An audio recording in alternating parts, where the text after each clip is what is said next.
இன்று பிரபோதினி ஏகாதசி. பிரபோதினி ஏகாதசி விரத கதை. பிரபோதினி ஏகாதசி என்பது ஐப்பசி மாதம் சுக்லபக்ஷத்தில், அதாவது வளர்பிறையில் வரும் ஏகாதசி ஆகும். இதற்கு தேவதான ஏகாதசி, ஹரிபோதினி ஏகாதசி என்று பெயருண்டு. பிரபோதினி ஏகாதசி சாதுர்மாசியத்தின் முடிவை குறிக்கிறது. சாதுர்மாசியம் என்றால் 4 மாதங்கள் என்று பொருள். பகவான் ஸ்ரீ மகாவிஷ்ணு ஆடி மாத ஏகாதசியாம் தேவசயன ஏகாதசி அன்று உறங்க ஆரம்பித்து 4 மாதல் உறக்கம் கொண்ட பின் பிரபோதினி ஏகாதசி அன்று விழித்தெழுகிறார். பிரபோதினி என்றால் கண் விழிக்கும் 11ஆம் நாள் என்று பொருள்படும். இந்த ஏகாதசிக்கு விஷ்ணு பிரபோதினி எனவும் பெயருண்டு. சாதுர்மாசிய சமயத்தில் திருமணங்கள் நடைபெறுவதில்லை. ஹரிபோதினி ஏகாதசி சுப நிகழ்ச்சிகளின் ஆரம்பங்களை குறிக்கிறது. விஷ்ணுமூர்த்தி தனது உறக்கத்திலிருந்து விழித்து கொள்கிறார் அல்லவா. பிரபோதினி ஏகாதசியின் மகிமையை பிரம்மதேவர் நாரத முனிவருக்கு கூறியருளினார். பிரபோதினி ஏகாதசியின் புண்ணிய கதை. மகாவிஷ்ணு நீண்ட நாட்கள் உறங்கும் வழக்கமுடையவர். அவர் உறங்கும் வேளையில் அவருக்காக கடவுளர்களும் தேவர்களும் காத்திருக்க வேண்டியிருந்தது. பெருமாள் உறங்குவதற்காக காத்திருந்த அசுரர்கள் அண்டமென்னும் உலகத்தில் பலவிதமான இன்னல்கள் விளைவித்தார்கள். தேவர்களும் மனிதர்களும் துன்பத்திற்கு ஆளானார்கள். அன்னை மகாலட்சுமிக்கு ஸ்ரீ மகாவிஷ்ணுவின் நீண்ட நாள் தூங்கும் பழக்கம் அதிருப்தியை தந்தது. இதனால் அண்டத்தில் பலவித உபாதைகள் தொடர்ந்தன. அதனால் அன்னை பிரபுவின் தூங்கும் நேரத்தை ஆட்சி அமைத்து கொள்ள கோரினாள். இந்த வேளையில் அசுரன் ஒருவன் வேதங்களை திருடி மனிதர்கள் வேதங்களை பற்றி அறிந்து பயன்பெற விடாமல் செய்தான். உறங்கிக் கொண்டிருந்த ஸ்ரீ மகாவிஷ்ணுவின் துயில் கலையும் வரை காத்திருந்த தேவர்கள் அவரிடம் சென்று முறையிட்டனர். ஸ்ரீ மகாவிஷ்ணு அசுரனோடு போரிட்டு வேதங்களை மீட்டார். தனது நீண்ட நாள் தூக்கத்தின் விளைவாக தேவர்களும் மனிதர்களும் இன்னல் படுவதை உணர்ந்த எம்பெருமான் தான் உறங்கும் வேளைகளை மாற்றிக்கொண்டார்.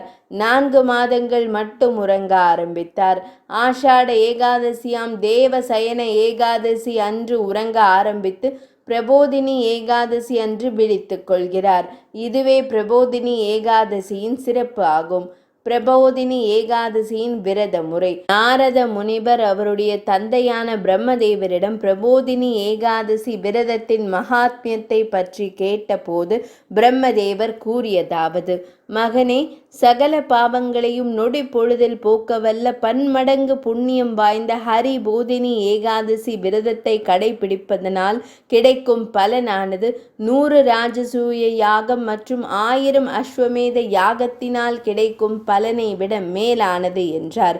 அதனை கேட்ட நாரத முனிவர் பிரம்மதேவரிடம், தந்தையே, இந்த ஏகாதசி நன்னாளில் பிற்பகல் ஒருவேளை உணவு உட்கொண்டு விரதம் இருத்தல், இரவு மட்டும் உணவு உட்கொண்டு விரதம் இருத்தல், முழு உபவாசம் இருந்து விரதம் இருப்பவர், இவற்றினால் கிடைக்கும் பலன்களின் வித்தியாசத்தை பற்றி கூறுங்கள் என்று கேட்டார். பிரம்மதேவர், நாரதா, இந்நாளில் ஒருவேளை மட்டும் உணவு உட்கொள்வோரது முற்பிறப்பு வினைகள் களையப்படுகின்றன. இரவு மட்டும் உணவு உண்டு விரதம் மேற்கொள்பவர்களின் 2 ஜென்மங்களின் பாவம் நீங்க பெறுகிறது. முழு உபவாசம் இருப்பவர்களது 7 ஜென்மங்களின் பாவங்களும் களையப்படுகின்றன. மலையளவு பஞ்சில் ஒரு தீப்பொறி பட்டால் சாம்பலாவதைப் போல பிரபோதினி ஏகாதசி விரதத்தை விதிப்படி உபவாசம் இருந்து இரவில் கண் விழித்து கடைபிடிப்பதால் அவர்கள் மலையளவு பாவங்கள் செய்திருந்தாலும் அவை அனைத்தும் க்ஷண நேரத்தில் கரைந்துவிடும் என்றார். அதே போல இந்நாளில் செய்யும் எள்ளளவு புண்ணியமும் மலையளவிற்கு புண்ணியத்தை தர வல்லது என்றார் பிரம்மதேவர். மேலும் பிரபோதினி ஏகாதசி விரதம் அனுஷ்டிப்பதாக மனதில் சங்கல்பம் கொண்டாலே அவர்களது 100 ஜென்ம பாவங்களும் கரைந்து விடுகின்றன என்றார். அதோடு அன்று இரவில் கண் விழிப்பவரது 10 தலைமுறை மூதாதையர்களும் எதிர்கால சந்ததியினரும் விஷ்ணுலோகத்தை அடைவர் என்றார். நரகத்தில் வாடும் அவர்களுடைய பித்ருக்களும் உடனே விடுதலை பெற்று நன்னிலை எய்துவர் என்றார். மேலும் இந்நாளில் இரவில் கண்விழித்து உபவாசம் இருப்பதால் பிரம்மஹத்தி போன்ற கொடிய பாவங்களும் கரைவதோடு அவர்கள் அடையும் புண்ணியமானது சகல புண்ணிய நதிகளிலும் நீராடிய புண்ணியம் மற்றும் கோதானம், ஸ்வர்ணதானம், பூமிதானம் ஆகியவற்றால் கிடைக்கும் புண்ணியத்திற்கும் ஒப்பானதாகும் என்றார். மேலும் பிரம்மதேவர் கூறியதாவது: நாரதா, எவர் ஒருவர் பிரபோதினி ஏகாதசி விரதத்தை விதி பூர்வமாக உபவாசம் இருந்து கண் விழித்து கடைபிடித்து அவரது குலத்தை பவித்திரமாக்குகிறாரோ அவர் தன் வாழ்வில் வெற்றி பெற்றவராகிறார். உலகிலுள்ள அனைத்து புண்ணிய தீர்த்தங்களும் அவரது இல்லத்தில் வாசம் செய்யும் என்றார். அத்தோடு இந்த பிரபோதினி ஏகாதசி விரதத்தை கடைபிடிப்பதால் அவன் தனது உடல், சொல், மனம் இம்மூன்றினால் அவனது பால பருவம், யௌவன பருவம், முதுமை பருவம் ஆகிய அனைத்திலும் செய்த பாவங்கள் எல்லாம் கரைந்துவிடும் என்றார். மேலும் ஒருவர் பிறந்தது முதல் இதுநாள் வரை செய்த புண்ணியங்களையும் பிரபோதினி ஏகாதசி புண்ணியத்தையும் சமம் செய்து நோக்கினால் பிரபோதினி ஏகாதசியின் புண்ணியத்தின் முன்னால் அவைகள் அனைத்தும் ஒன்றுமில்லாமல் போய்விடுகிறது என்றார்.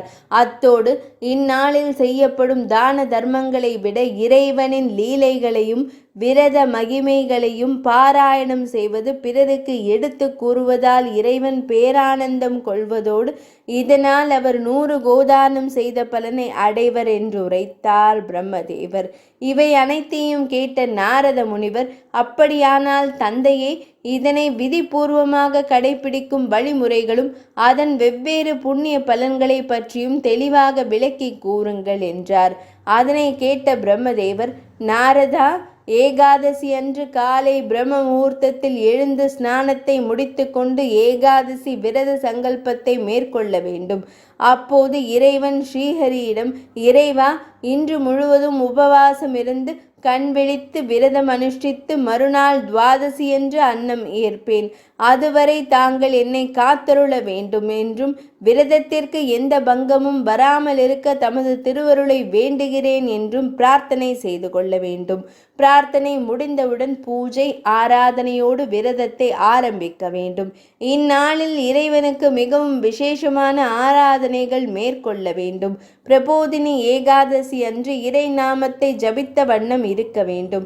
மேலும் பிரம்மதேவர் தொடர்கிறார், இந்நாளில் இறைவன் ஸ்ரீஹரியை வில்வ இலைகள் கொண்டு பூஜிப்பவர் முடிவில் மோட்ச பிராப்தி அடைவார்.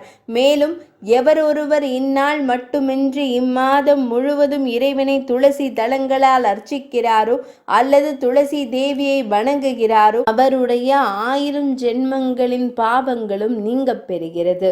அத்துடன் இம்மாதத்தில் துளசி மகாராணியை தரிசனம் செய்வது, நீர் அர்க்கியம் விடுவது, தொட்டு வணங்குதல், துளசி செடியை நட்டு வளர்க்கிறாரோ அவர் குடும்பத்தில் பிறக்கும் அனைவரும் பிரளய காலம் வரை விஷ்ணு லோகத்தில் வசிக்கும் பேற்றினை பெறுவார் என்றார்.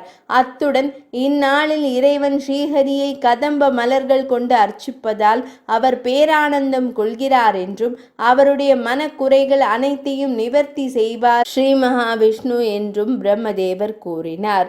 அதுபோல இந்நாளில் இறைவனை ரோஜா மலர்கள் கொண்டு அர்ச்சிப்பவர்கள் பிறவி பேரான முக்தியை அடைகிறார்கள்.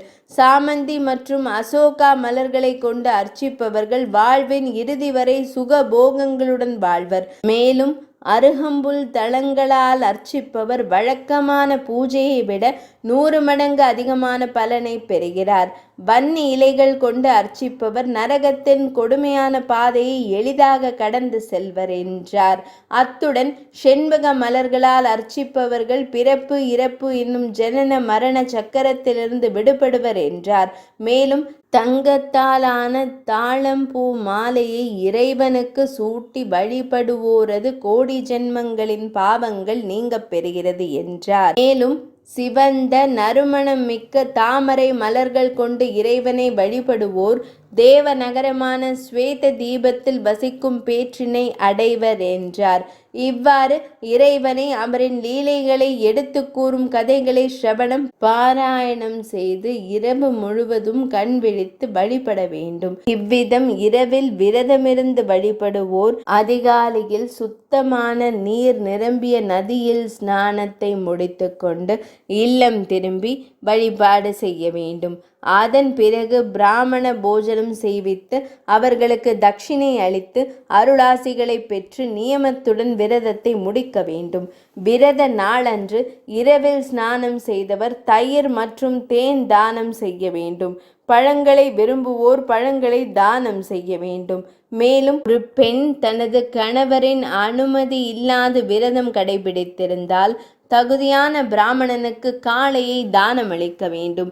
நெய் தவிர்த்து விரதம் கொண்டவர் பாலை தானமளிக்க வேண்டும். வாழை இலையில் ஒருவேளை உணவுண்டு விரதமிருந்தவர் நெய் கொண்ட பானையை சக்திக்கேற்றவாறு தானமளிக்க வேண்டும். எள்ளை தவிர்த்து விரதம் கொண்டவர் தங்கத்தை தானமாக அளிக்க வேண்டும். உப்பில்லாத ஒருவேளை உணவு உட்கொண்டு விரதமிருந்தவர் சர்க்கரையை தானமளிக்க வேண்டும். மௌன விரதம் கொண்டவர் மணியை தானமளிக்க வேண்டும். சொட்டையை தவிர்த்து அழகாக இருக்க வேண்டுவோர் தகுதியான பிராமணனுக்கு கண்ணாடியை தானமளிக்க வேண்டும்.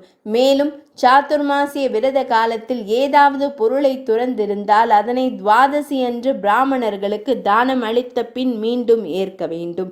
மேலும் இவ்விரத மகிமையை பற்றி படிப்பவர், கேட்பவர், சொல்பவர் அனைவரும் கோதானம் செய்த பலனை அடைவர் என்று பிரம்மதேவர் நாரத முனிவருக்கு கூறியதை ஸ்ரீகிருஷ்ணர் யுதிஷ்டிர மன்னருக்கு கூறி முடித்தார் என பிரம்ம வைவர்த்த புராணம் மற்றும் ஸ்கந்த புராணம் தெரிவிக்கின்றன. பிரபோதினி ஏகாதசியின் புராண கதை நிறைவடைந்தது.